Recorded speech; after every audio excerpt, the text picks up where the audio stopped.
आइए आज की आराधना को हम परमेश्वर के हाथ में सौंपेंगे और इस समय आइए प्रार्थना करते हैं। महानजीत परमेश्वर, हम आपका धन्यवाद करते हैं आज के दिन के लिए। स्वर्गीय दिन दयालु पिता परमेश्वर, हम सारे लोगों को हर एक परेशानी में, हर एक विपत्ति में तूने बचा कर रखा है। अब पिता परमेश्वर, आपका अनुग्रह हुआ कि हम इस दिन को देख नहीं पाते हैं। हाँ पिता परमेश्वर, गाते हैं, बजाते हैं, आपकी महिमा करते हैं। पिता परमेश्वर, जो कुछ भी वचन से सीखते हैं, स्वर्गीय पिता हमें आशीष दीजिए ताकि हम सारे लोग पिता परमेश्वर जो आत्मिक भूख प्यास है पिता परमेश्वर इस वचन के द्वारा पूरा किया जाए। महानजीत परमेश्वर, शुरू से लेकर आखिरी तक आप हमारा नियंत्रण कीजिए, आप हमारा अगुवाई कीजिए। आपके बेटे उद्धारकर्ता यीशु के नाम से मांगते शुद्ध शरण कर, आमीन। आइए आज की इस आराधना में हम लोग परमेश्वर की स्तुति करेंगे, गीत को गाएंगे और उस परमेश्वर की महिमा करेंगे। परमेश्वर महान है और सचमुच वो परमेश्वर स्तुति की योग्य है। मेरे जीवन से, हम सबों के जीवन से, आप लोगों के जीवन से इस समय हम लोग मिल कर के जब हम लोग इन गीतों को गा रहे हैं, हम लोग एक साथ में, हम लोग जहाँ जहाँ हैं अपने स्थानों पर इन गीतों के साथ में हम लोग एक साथ में ऊंचे स्वर में साथ में गाते हुए उस परमेश्वर के नाम को ऊंचा करें, उस परमेश्वर के नाम की महिमा करें, परमेश्वर की स्तुति करें और उस परमेश्वर को हम धन्यवाद देंगे। आइए इस समय हम लोग इन गीतों को गाते हैं, आप हमारे साथ साथ में मिल कर के इन गीतों को गाएंगे।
से हमको मिलेगी अपरंपार महिमा, इसी से हमको मिलेगी। होंगे निराश, हमें ना होंगे निराश, होंगे निराश, हमें ना होंगे निराश।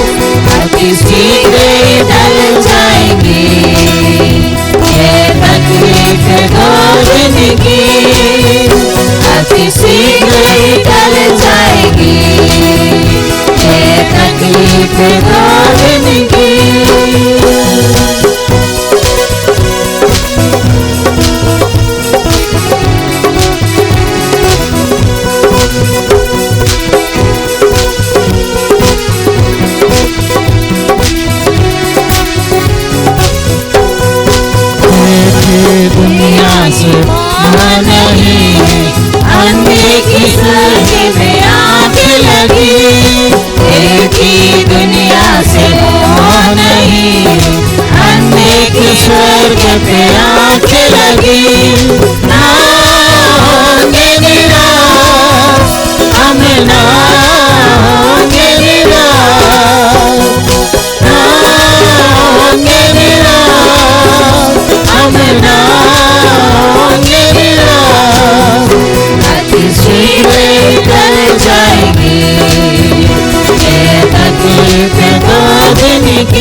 खुशियाँ मनाएंगे, राजा यीशु आएंगे, तब हम खुशियाँ मनाएंगे। ना होंगे निराश, हम ना होंगे निराश, ना होंगे निराश, हम ना होंगे निराश। अति शीघ्र टल जाएगी तकलीफ 2 दिन की, अति शीघ्र टल जाएगी ये तकलीफ 2 दिन की। ना होंगे निराश, हम ना होंगे निराश, ना होंगे निराश, हम ना होंगे निराश।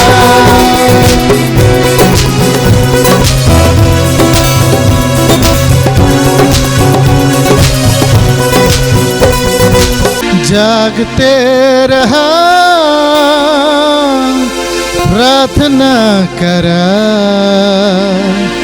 धीरज धरा, ना घबरावा। जागते रहा भैया, प्रार्थना करा, धीरज धरा बहन, ना घबरा। जागते रहा भैया, प्रार्थना करा, धीरज धरा बहन, ना घबरा।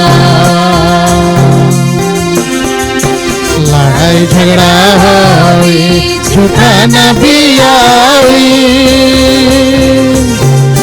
भूखा पागल होई, महामारी होई। लड़ाई झगड़ा होई, झूठा न भी आई, भूखा पागल होई, महामारी होई। अरे जागते रहा भैया, प्रार्थना करा, धीरज धरा बहन, ना घबरा। जागते रहा भैया, प्रार्थना करा, धीरज धरा बहन, ना घबरा। आकाश में बड़का बड़का चिन्ह दिखाई दे, यीशु कर नाम लागिन सताहट होई। आकाश में बड़का बड़का चिन्ह दिखाई दे, यीशु कर नाम लागिन सताहट होई। जागते रहा भैया, प्रार्थना करा, धीरज धरा बहन, ना घबरा। जागते रहा भैया, प्रार्थना करा, धीरज धरा बहन, ना घबरा। आकाश में बढ़ती शोभे तली जाई, यीशु कर कहल वचन कभी नहीं टाली।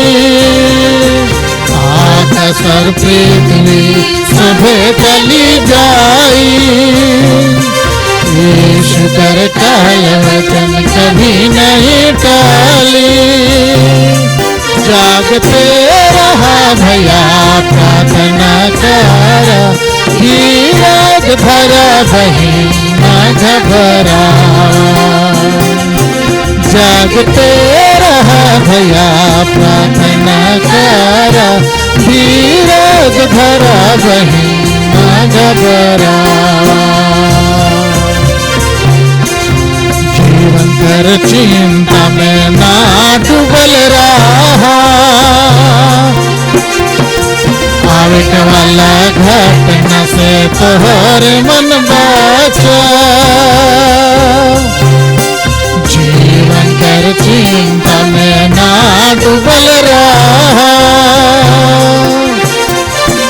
आवे वाला और मन वाचा। ओ जागते रहा भैया प्रार्थना करा, धीरज धरा बहिन ना घबरा। जागते रहा भैया प्रार्थना करा, धीरज धरा बहिन ना घबरा। जागते रहा भैया प्रार्थना करा, धीरज धरा बहिन ना घबरा।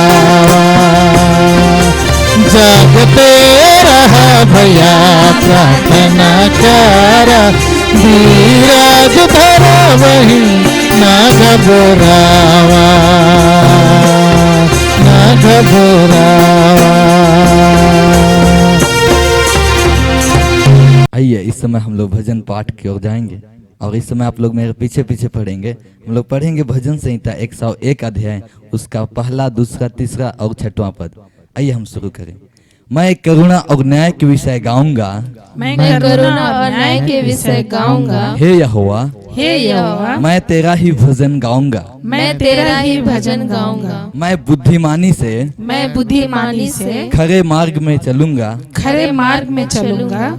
तू मेरे पास कब आएगा? तू मेरे पास कब आएगा? मैं अपने घर में, मैं अपने घर में मन की खराई के साथ चलूंगा। मन की खराई के साथ चलूंगा। मैं किसी ओछे काम पर, मैं किसी ओछे काम पर चित ना लगाऊंगा। चित ना लगाऊंगा। मैं कुमार्ग पर चलने वालों के काम से, कुमार्ग पे चलने वालों के काम से घिन रखता हूँ। घिन रखता हूँ। ऐसे काम से मैं ना लगूंगा। मैं ना लगूंगा। मेरी आंखें देश के विश्वास योग्य विश्वास योग्य लोगों पर लगी रहेंगी, कि वे मेरे संग रहें। जो खरे मार्ग पर चलता है, जो खरे मार्ग पर चलता है, वही मेरा टहलुआ होगा। वही मेरा टहलुआ होगा। आमीन। प्रभु यीशु मसीह के सामर्थ्य नाम में आप सबों को जय मसीह की। Praise the Lord.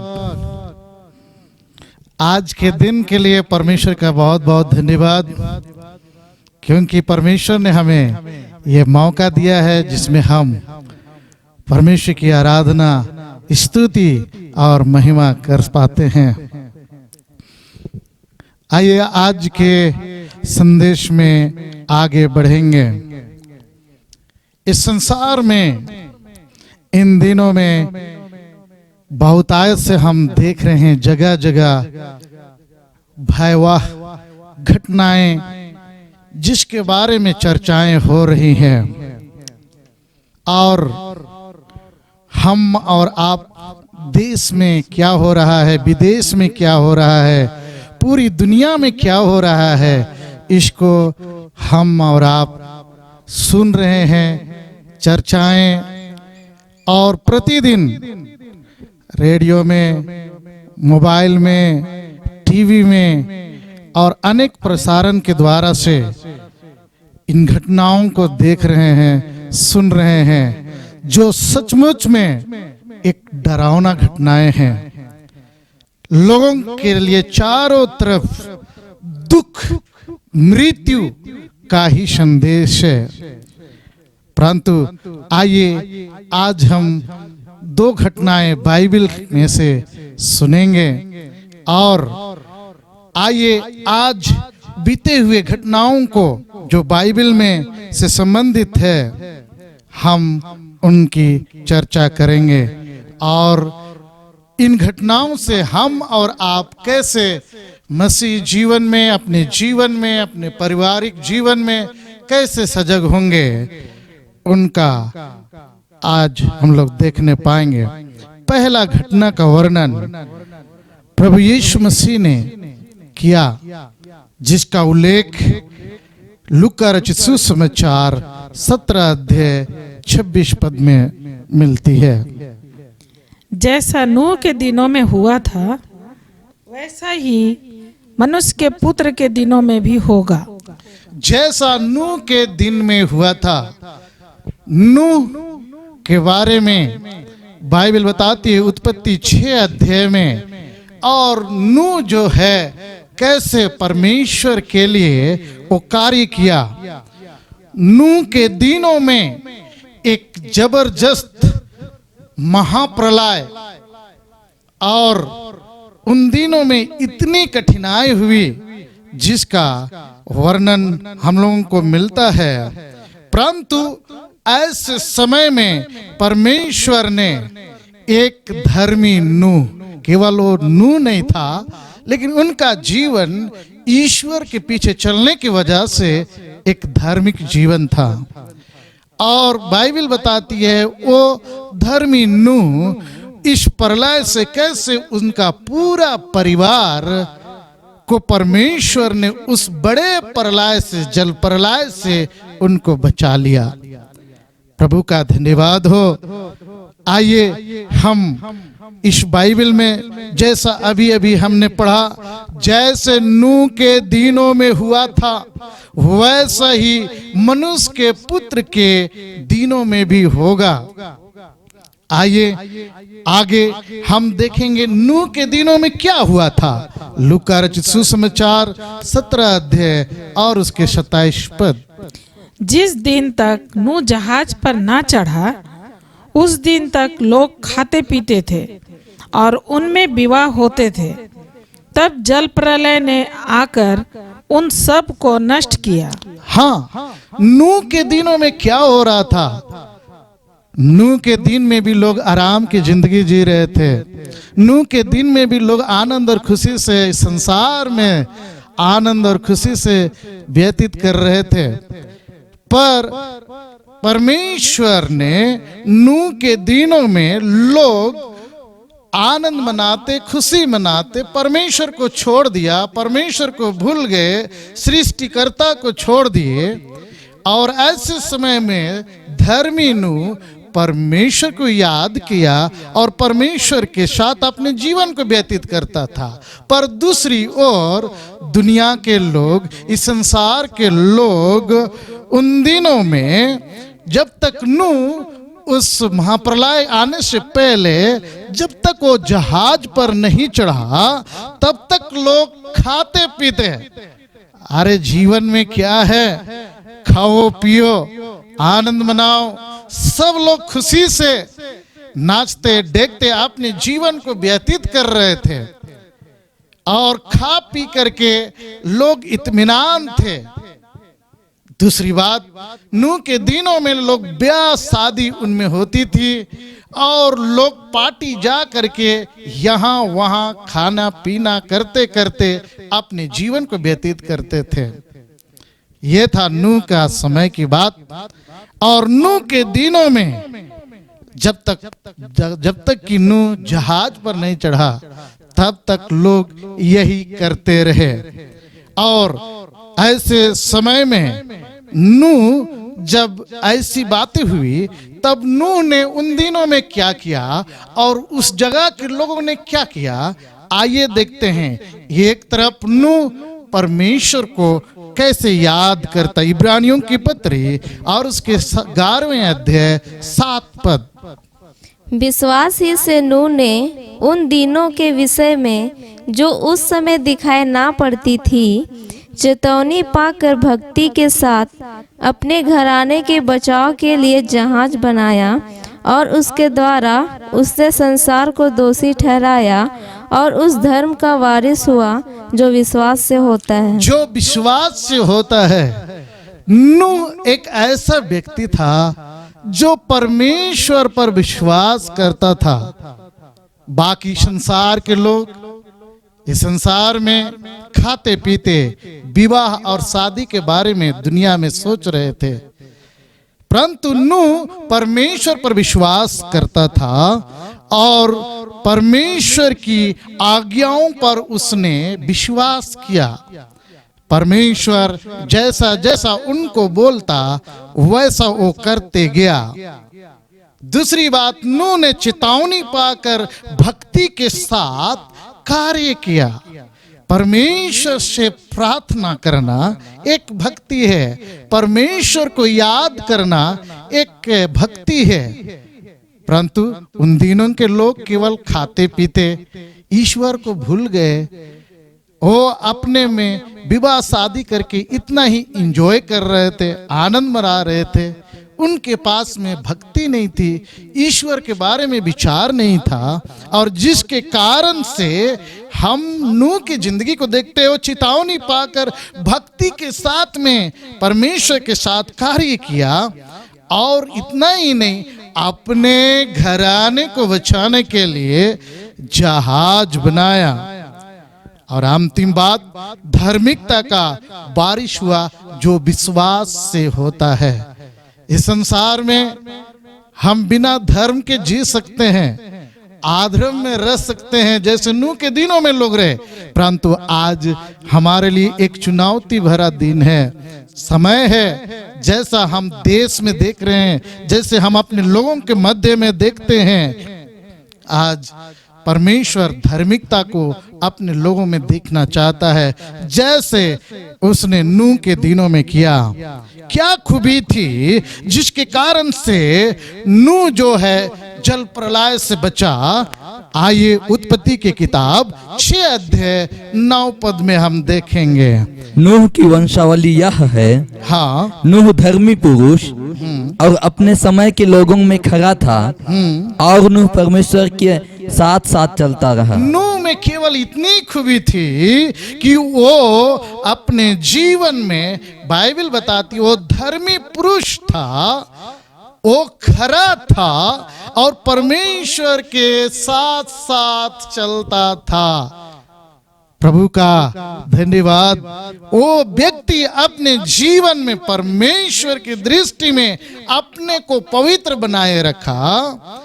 संसार जैसा चल रहा था वैसा नहीं चला, और जिसके कारण से हम और आप देखते हैं परमेश्वर ने उनको जल प्रलय से बचा लिया। आज क्या आप इस संसार में परेशान है? परमेश्वर इस नूह के जीवन से हमको और आपको समझाना चाहता है।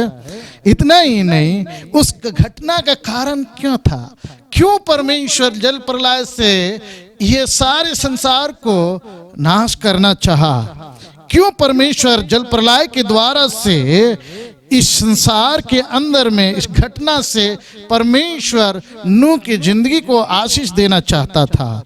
आइए देखते हैं उत्पत्ति की किताब और उसके 6 अध्याय 3 पद। मनुष्य का जीवन में हम और आप देखते हैं इंसान परमेश्वर से बलवा करना शुरू कर दिया। जो उनके मन में इच्छा होती थी, उन दिनों में वे परमेश्वर से बलवा करने लगे, और जिसके कारण से परमेश्वर ने उनकी जिंदगी को देखा और कहा ये मनुष्य शरीर में है, ये शरीर है।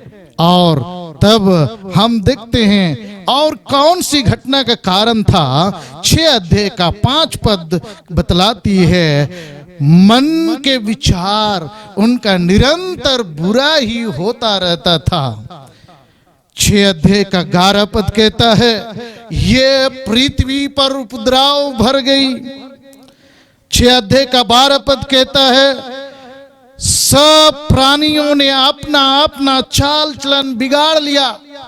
ये हम और आप ऐसे देखने पाते हैं। यही कारण से इस संसार में ऐसी घटना को हम देखने पाते हैं। और परंतु मेरे प्रिय भाई और बहनों, परमेश्वर ने धर्म के प्रचारक नूह समेत 8 व्यक्तियों को बचा लिया।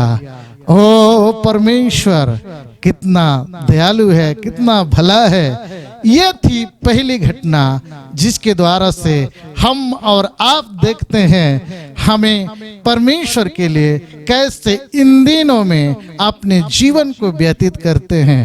नूह का पर्याय में, नूह के समय में जब ऐसी प्रलय आया, सब कुछ नाश हो गया। लोग उन दिनों में भी मृत्यु में छिला रहे थे। जानवर, जीव जंतु, जितने प्राणी सब के सब मर गए, परंतु 8 व्यक्ति जिनको परमेश्वर ने बचा लिया। ये एक बहुत बड़ी दर्दनाक बात है।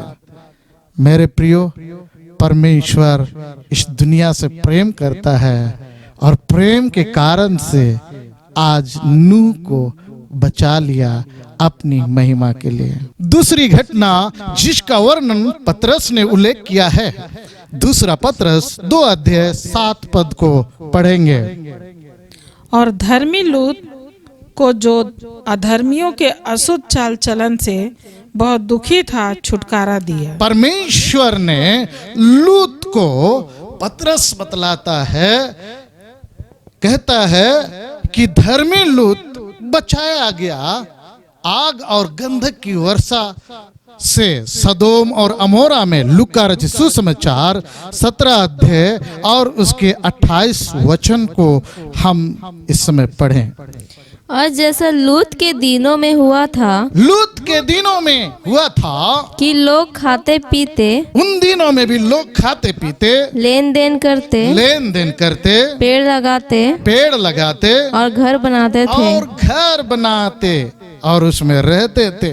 नूह के दिनों में भी क्या हुआ था मेरे प्रियो? उन दिनों में भी लोग खाते पीते, आनंद खुशी मना रहे थे, लेन देन करते थे।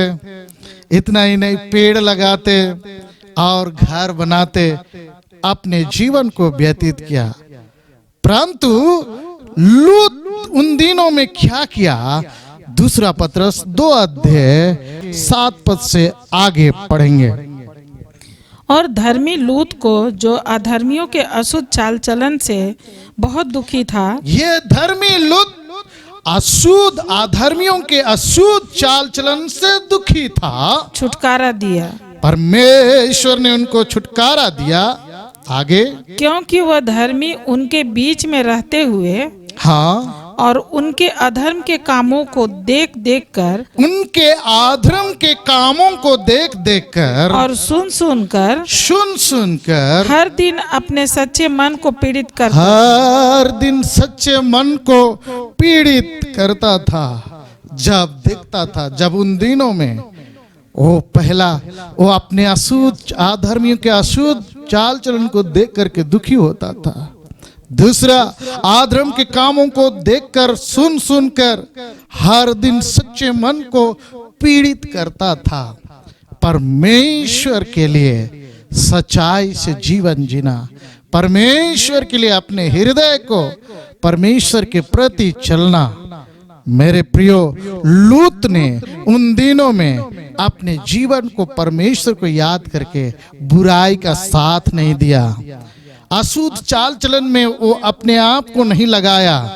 और यही कारण है परमेश्वर के लिए उसने अपने जीवन को, सच्चे मन को पीड़ित करते हुए अच्छा जीवन जीने का कोशिश किया। क्या खूबी थी जिसके कारण से लूत को परमेश्वर ने आग और गंधक की वर्षा से बचाया?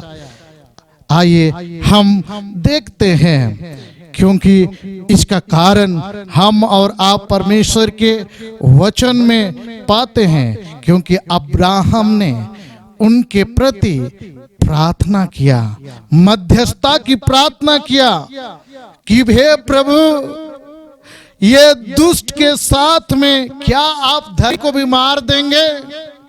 और इस प्रकार से अब्राहम ने अपने भतीजे लूत के लिए मध्यस्थता की प्रार्थना की, अपने घराने को बचाने के लिए प्रार्थना किया। और जिसके कारण से परमेश्वर ने लूत के ऊपर में सदोम से धर्मी होने के कारण से उनको वहां से बाहर निकाला, क्योंकि वो सच्चे मन को पीड़ित करता था। हाँ मेरे प्रिय भाई बहन, माता पिताओं, क्या कारण थे उन दिनों में, लूत के दिनों में? आइए देखते हैं उत्पत्ति के किताब 19 अध्याय और उसके 5 पद। बाइबल बताती है उन दिनों में लोगों की जिंदगी पाप में भरा पड़ा हुआ था। और लूत को पुकार कर कहने लगे, जो पुरुष आज रात को तेरे पास आए हैं वे कहाँ हैं? उनको हमारे पास बाहर ले आ और कि उन दिनों में ऐसी बहुत दर्दनाक बुरी बातें थी और उन दिनों में परमेश्वर ने लूत को बचाया। और बचाने का कारण क्या था कि वो सच्चे मन को पीड़ित करता था, परंतु दूसरी ओर की घटना जो लोगों के बीच में इतनी बुराइयां भर गई थी, मनुष्य का विचार इतना नीचे उतर आया था, नीचता में उतर आई थी, लोग पुरुषगामी हो गए, जिसके कारण से ये घटना उनके बीच में। दूसरा पत्रस 2 अध्याय 10 पद में हम इस वचन को पाते हैं, ये अशुद्ध अभिलाषा के अनुसार अपने जीवन को व्यतीत कर रहे थे, शरीर के अनुसार चलते थे, जिसके कारण से परमेश्वर ने उस घटना को उस जगह पर लाया। अगर उत्पत्ति 19 अध्याय 29 पद को देखते हैं, फिर भी परमेश्वर ने अब्राहम को याद करके परमेश्वर ने लूत को घटना से बचा लिया। और ऐसा हुआ कि जब परमेश्वर ने उस तराई के नगरों को जिनमें लूत रहता था उलट पुलट कर नष्ट किया, तब उसने अब्राहम को याद करके लूत को उस घटना से बचा लिया। परमेश्वर ने सदोम और अमोरा को उलट पुलट कर दिया, परंतु परमेश्वर ने अब्राहम को याद करके लूत को उस घटना से बचा लिया। परमेश्वर का धन्यवाद हो। मेरे प्रिय माता पिताओं, भाई बहनों, ये 2 घटना जिसका मैंने जिक्र किया, आपको कैसा लगता है? यदि सारी पृथ्वी जो है इतना सुंदर परमेश्वर ने बनाया था, सब कुछ डूब गया, केवल 8 प्राणी परमेश्वर के लिए बच गए। याद करें, सदोम और अमोरा राख के राख में बदल दिया गया, जला दिया गया। क्या जानवर, क्या जीव जंतु, क्या चीज वस्तुएं जितनी थी, सब कुछ जला दिया गया। उन दिनों में क्या हो रहा था हमने जिक्र पाया। नूह के दिन में लोग खाते पीते, विवाह शादी हो रही थी। लूत के दिनों में लोग खाते पीते, लेन देन करते, पेड़ लगाते, घर बनाते। आज का वर्तमान संसार में क्या हो रहा है, अभी क्या चल रहा है और लोग कैसे संकट से गुजर रहे हैं, आइए हम वचन के अनुसार देखते हैं। लूका रचित सुसमाचार 21 अध्याय, अगर उसके 7 पद से लेकर के 24 अध्याय तक हमें इन दिनों की घटनाएं के बारे में हमें मालूम पड़ता है। और संकट और कलेश जारी है, ये समय हम और आप चल रहे हैं। आज जो बीमारियां हो रही हैं, आज जो मृत्यु चारों तरफ छा रही हैं, आज लोग इतने भूखमरी से परेशान हैं, आज बेरोजगार हो रहे हैं। मेरे प्रिय भाई और बहनों, इसका वर्णन बाइबल में पहले ही इन दिनों के बारे में बतलाया गया है। और ऐसे समय में हम और आप आ गए हैं। इन दिनों में क्या हो रहा है, लोग भरमाने वाले, तरह तरह की बातों को उड़ाने वाले आ गए हैं। लड़ाई और लड़ाइयों की चर्चा, जाति पर जाति और राज्य पर राज्य चढ़ाई करने की बातें, यीशु के नाम को लेने वालों को सताओ, भाई भाई को, पिता पुत्र को घात कर रहा है, बच्चे माता पिता के विरोधी हो गए हैं। इन दिनों में बड़े बड़े भूकंप हो रहे हैं, जगह जगह अकाल हो रहा है, महामारियां जिसके बारे में हम वर्तमान में गुजर रहे हैं। और ऐसी बीमारी से सारे विश्व, सारे देश देश के लोग इन भयंकर महामारी से, डर से आज उनके पास में कोई दवा, कोई इलाज नहीं मिल पा रहा है। इन दिनों में हम ऐसे घटनाओं से गुजर रहे हैं। और इतना ही नहीं, आकाश से भयंकर बातें हो रही हैं मेरे प्रियो। इसलिए आइए लूका रचित सुसमाचार 21 अध्याय 25 पद को पढ़ेंगे। सूरज और चांद और तारों में चिन्ह दिखाई देंगे और पृथ्वी पर देश देश के लोगों को संकट होगा। हाँ, बाइबल बताती है सूरज चांद तारों में चिन्ह दिखाई दे रहा है। पृथ्वी पर देश देश के लोगों को संकट हो रहा है। और इतना ही नहीं, समुद्र में गर्जन, लहरों का कोलाहल हो रहा है। इतना ही नहीं, भय पैदा हो गया है। आज के दिनों में कब मृत्यु होगी, कब किस प्रकार का हमको और आपको सामना करना पड़ेगा। मैं पिछले दिन एक परिवार से बात कर रहा था जिसका बेटा अभी झारखंड से बाहर में काम करने के लिए गया है, फंसा हुआ है। ओ माँ आंख में आंसू लेते हुए इस बात को बोल रही थे, पता नहीं अगर उसको कोरोना बीमारी हो गया तो मेरे परिवार के लोग देख नहीं पाएंगे। आज चिंता, भय चारों तरफ बढ़ा हुआ है। हाँ प्रियो, आप जो सुनने वाले हैं, ऐसे ही कई लोगों के साथ में, कई लोगों के परिवार के साथ में आज अपने प्रियजन को खोने का डर है।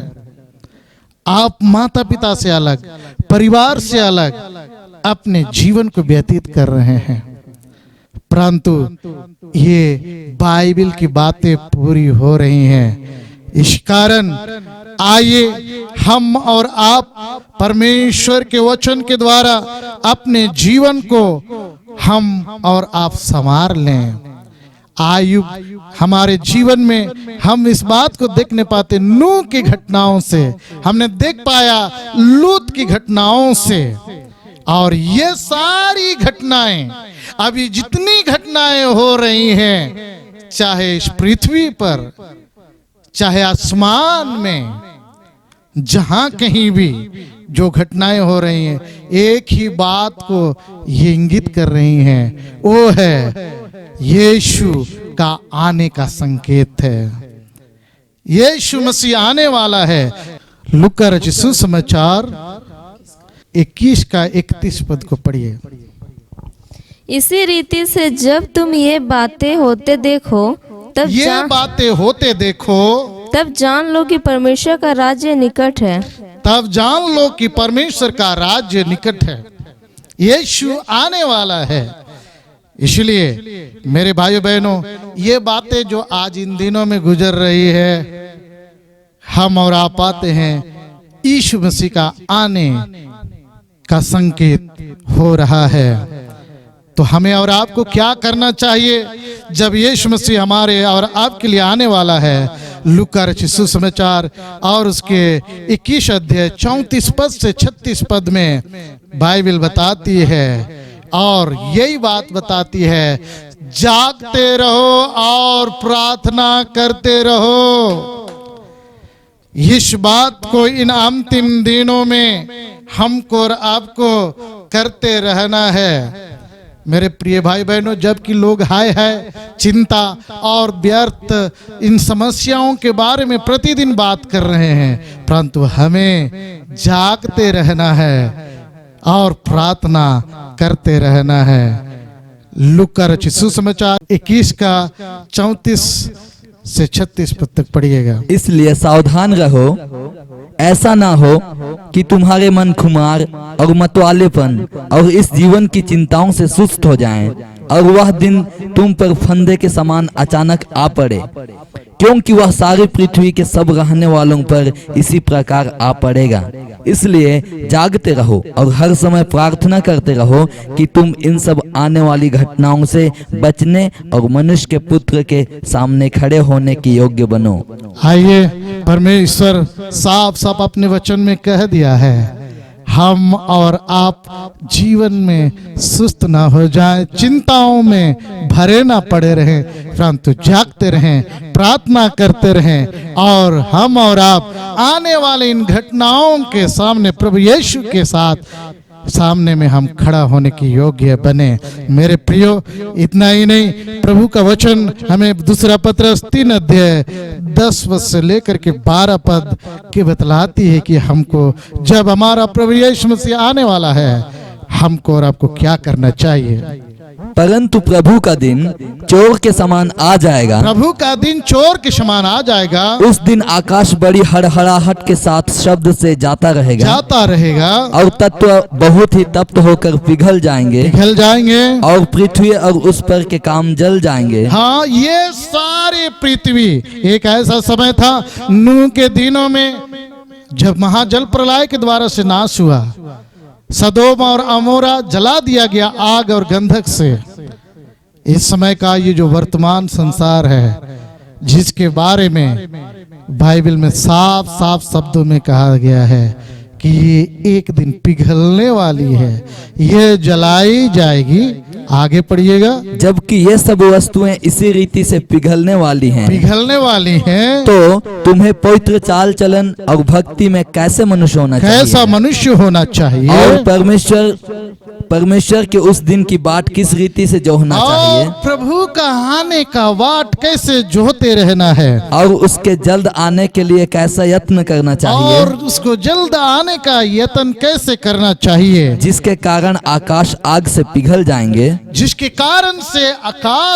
आग से पिघल जाएंगे और आकाश के गण बहुत ही तप्त होकर गल जाएंगे, और आकाश के तप्त होकर के गण जो हैं तप्त होकर के गल जाएंगे। पर उसकी प्रतिज्ञा के अनुसार, परंतु उसकी प्रतिज्ञा के अनुसार हम एक नए आकाश और नई पृथ्वी की आस देखते हैं। हम और आप ये पृथ्वी पर, मेरे प्रिय भाई बहनों, जो एक दिन समाप्ति की ओर जा रहा है, आकाश और पृथ्वी सब कुछ भस्म हो जाएगा, परंतु हम एक नई आकाश और पृथ्वी का इंतजार कर रहे हैं, जिनमें धार्मिकता वास करेगी और जिसमें धार्मिकता वास करेगी। प्रभु का धन्यवाद हो। हमें पवित्र होना है, यीशु के आने का बाट जोते रहना है, परमेश्वर यही चाहता है।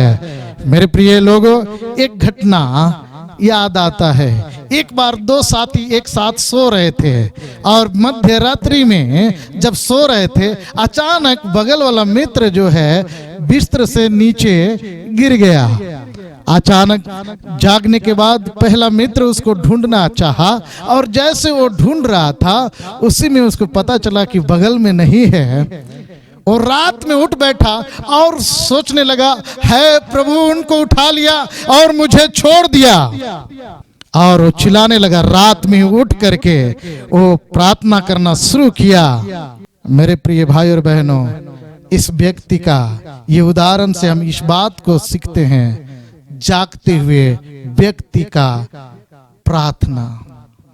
हम और आप ऐसे ही जागते हुए अपने को सजग रखें, अपने जीवन को प्रार्थना में बनाए रखें, जागते हुए परमेश्वर की उपस्थिति में अपने जीवन को व्यतीत करें।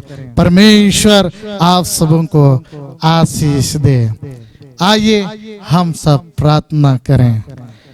हे प्रभु, इस समय जब देश देश के लोग संकट में पड़े हैं, जब चारों तरफ मृत्यु का संदेश है, जब लोग निराशा में पड़े हुए हैं, आज कई घरों में माता पिता भाई बहन भूखमरी से गुजर रहे हैं, अकाल का सामना कर रहे हैं। हाँ परमेश्वर, आपने दयावंत हाथ को बढ़ा करके उन्हें सहायता कर, उन्हें मार्ग बता। और प्रभु जी ने अंतिम दिनों में जैसा तूने प्रभु नूह के जीवन में कार्य किया, तूने जल प्रलय से बचा लिया, उन पर अपनी दृष्टि को बनाए रखा। जिस प्रकार से लूत को तूने प्रभु जी उन आग और गंधक से बचा करके उनको बाहर निकाला, हमारे इन प्रियों को भी प्रभु इस समय जो दुख में है, निराश में है, जो आज तक तुझे नहीं जानते हैं, विश्वास किस पर करना है नहीं जानते हैं, प्रभु मदद कर, सहायता कर। होने दे पिता परमेश्वर, आज नूह के समान प्रभु जी तुझ पर विश्वास करने वाले बन जाएं, अपने जीवन को खराई से व्यतीत करें, धार्मिकता का जीवन जिएं। लूत के समान प्रभु अपने चाल चलन को बदल लें, और इतना ही नहीं, सच्चे मन को प्रतिदिन पीड़ित करते हुए तेरे मार्ग में चलें। प्रार्थना करते हैं, आपने अपने वचन में कहा है अपने लोगों को तू अंत तक कभी नहीं छोड़ेगा। हाँ, ये संसार जो प्रभु एक दिन जलाया जाएगा, जहां लोग नाश हो जाएंगे, पर इससे पहले तो अपने लोगों को लेने के लिए आ रहा है। प्रभु जी, अपने लोगों को आज जिन्होंने आपके वचन को सुना है, अंत तक तुझ में विश्वास युक्त बने रहने के लिए प्रभु मदद करना, धीरज देना, आपके वचन के अनुसार कलेश में स्थिर रखना, प्रार्थना में निरंतर बने रहने के लिए शक्ति देना। धन्यवाद करते हैं पिता, आज तूने प्रार्थना को सुना, आशीष दी, यीशु मसीह के नाम से, आमीन, आमीन।